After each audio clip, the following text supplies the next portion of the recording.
เช้าวันใหม่นะท้องทุ่งวัดโป่งชัยเจ้าหอมลำปางเช้าวันนี้มีหมอกลงเต็ม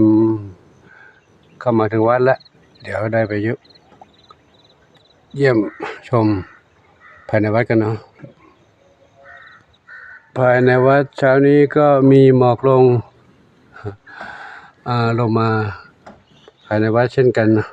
ใต้ต้นไม้ใต้เงาไม้ก็มีหมอกลงมาชุ่มชื่นชุ่มฉ่ำเย็นสบายอากาศหนาวเย็นเสียงนกร้องกะกะแกะแกะเดี๋ยวไปดูน้องเมียวกันเนาะเมียวเนี่ยน้องเมียวหนาวกันไหมหนอน้องไก่อยู่ไหนหมด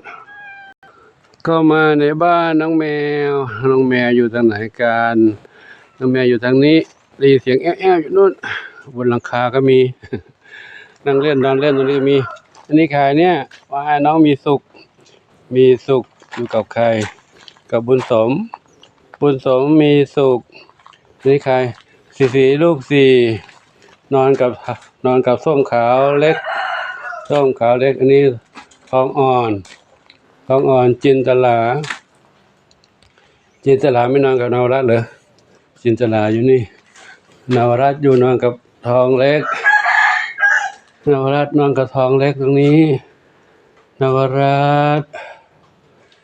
เมื่อเช้าหลวงปู่ก่อนออกบิณฑบาตเอาอาหารวางให้เขากินกันบ้างแล้วนะการเย็นคงไม่หิวข้าวโอ้บุญชัยอยู่ในนี้บุญชัยกินอาหารเก่งนะนี่ใส่ถาดไว้กินหมดแล้วเดี๋ยวให้ใหม่ลูกเด้อบุญชัยนี่น้องน้ำเพชรอยู่ไหนน้ำเพชรอยู่ทางนั้นน้ำเพชรอยู่นั้นปุยฝ้ายอยู่นี้ปุยฝ้า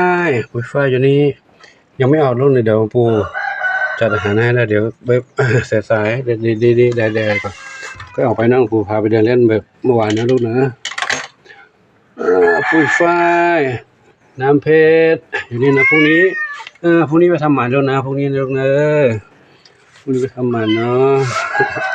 ปุยฝ้ายพรุ่งนี้ไปลูกวันนี้ยังพักผ่อนกันนะลูกนะห้ามออกไปไหนมานี่ก่อนดูน้องอีกน้องเล็กๆอยู่นี่กันน้องเล็กๆนี่ทักแล้วนี่น้องชวนฝันเล็กหนึ่งเดียวใครอีกนั้นสีแว่นดำหนึ่งอนงเดี๋ยวนี้เดินมาแข่งหนึ่งอนงทางนี้ใครอีกใครนอนอยู่นี่มีเพชรดำน้อยกับส้มขาวใหญ่เพชรดำน้อยชวนฝันเล็กหรือใหญ่ชวนฝันเล็กชวนฝันใหญ่ดำเล็กหางกวักกับนี่ใครดวงฤดีนะใครอยู่ทางโน้นอีกเดินไปโน้นชวนฝันใหญ่วันนี้ชวนฝันเล็กก็โตแล้วเนี่ยไม่เล็กแล้วนะเนี่ยแม่ในสามสีนวลวิ่งมาแล้วสามสีนวลชอบพกาสามสีนวลมีใครอีกลูกอันนี้โชคทวีทรัพย์อยู่นี่นะนั่งนอนกันอากาศเย็นเนาะยังปูจัดอาหารให้ลูกเนอะก็เดี๋ยวไปดูคนนี้อีก2 เหมียวสิ2 เหมียวใกล้จะได้เวลาออกมาแล้วเนาะเดี๋ยวรอสักหน่อยนึงนะจะออกมาเดินเล่นกันเนาะน้องอะไรขาวเทากับดำสนิททำมาเรียบร้อยออกมาเดินเล่นกับเขาได้แล้วเนาะวันนี้ไหมลูกวันนี้เราทำไหมเดี๋ยวรอสายๆก่อนเนาะนี่มันชื่อแฉะอยู่หมอกลงเปียกใครนอนบนนั้นไม่ลงมาใครนอนอยู่บนนั้นไม่ลงมานะใครสีหน้าส้มอยู่บนนั้นอันนี้แม่ดำหนวดอยู่นี้แม่ดำหนวดลงมาแล้วหลวงปู่ก็ขอทำภาพบรรยากาศยามเช้านี้ให้กับทุกท่านได้รับชมกันนู่นอีกเหนียวเลยไม่ครบนี่ใครเท้าเล็กอยู่ทางนี้นี่สีเท้าเล็ก เท้าเล็กเท้าเล็กเท้าเล็กเท้าเล็กเท้าเล็กเท้าเล็กครับก็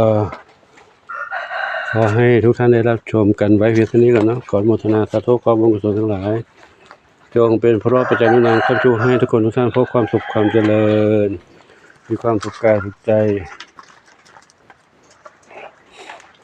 ปรารถนาที่ใดขอได้ทั้งความมุ่งมั่นปรารถนาทุกกันทุกคนทุกท่านเถิดแล้วน้องเหมียวก็อยู่กับธรรมชาติสุขใจณวัดโป่งชัยแจ้งห่มลำปางครับพรุ่งนี้ก็จะพาน้องเหมียวไปทำงาน2 เหมียวก็มีคิวต่อไปเรื่อยๆแหละแต่ต้องรออะไร รอปัจจัยในการรักษาในการดูแลในการเดินทางในการค่าหมอผ่าตัดทำหมัน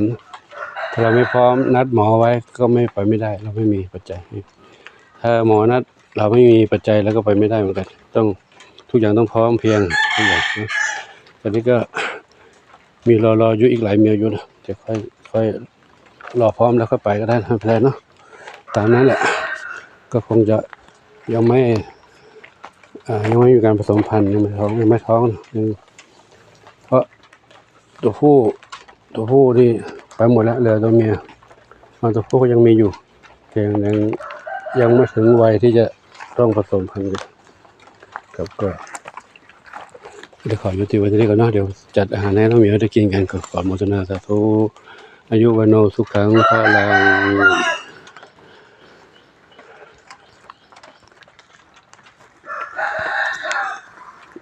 เล่นกันดีๆลูกเล่นกันดีๆเดี๋ยวรอผู้จัดอาหารนะเนาะแป๊บหนึ่งนะอันนี้กินอาหารเปียกอาหารเม็ดก่อนนะกับข้าวที่ซื้อมาเพิ่งจะมาถึงยังไม่ได้สุก กินไม่ได้นะกินที่มีอยู่นี่ก่อนน้องเด้อแป๊บหนึ่งนะสาธุใครอยู่บนนั้นก็มีลูกอยู่บนนั้นไม่ลงมานั้นหนึ่งนองอยู่บนนู้นนองอยู่บนนั้น